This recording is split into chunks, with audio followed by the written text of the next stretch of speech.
ஆராதனை எப்படி இருக்கணும் தெரியுமா? யங்ஸ்டர்ஸ் எல்லாம் கவனிங்க. ஆராதனை எப்படி இருக்கணுமா? முதல்ல பயம் இருக்கணுமா? பயத்தோடும். இரண்டாவது என்ன இருக்கணுமா? பக்தியோடும்.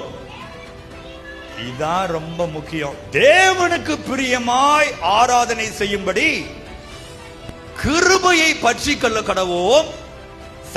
இருங்க, அந்த கடைசி வார்த்தை பாருங்க, சம்பந்தமே இல்லாம வருது பாருங்க. நம்முடைய தேவன் பட்சிக்கிற அக்கினியாய் இருக்கிறாரு. அந்த இடத்துல அந்த வசனம் வர வேண்டிய அவசியமே இல்லை.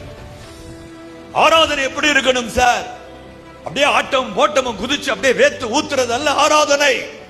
வியர்வையில் முடிவதல்ல ஆராதனை. கண்ணீரில் முடிவது ஆராதனை. பயத்தில் முடிவதல்ல ஆராதனை. தேவ பிரசன்னத்தில் முடிவது ஆராதனை. ஆர்ப்பாட்டத்தில் முடிவதல்ல ஆராதனை. அர்ப்பணிப்பில் முடிவது ஆராதனை. பைபிள் சொல்லுது, ஆராதனை பண்ணா முதல்ல அதுக்கு பயத்தோடும். நான் யாருக்கு ஆராதனை பண்றேங்கிற பயம் எனக்குள்ள இருக்கணும்.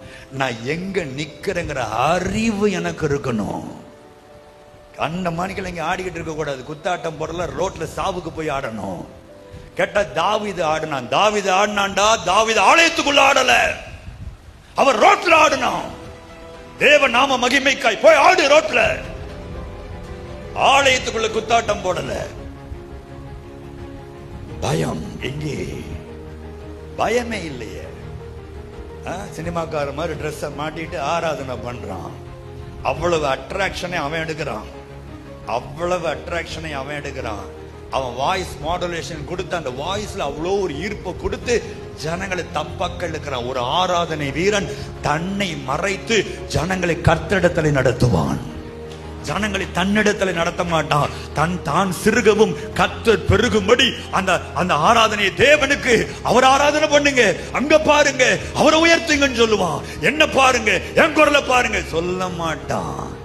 அதே நேரத்தில் கர்த்தர் தன்னுடைய மகிமை வேறு ஒருவனுக்கு விட்டு கொடுக்கவும் மாட்டான்.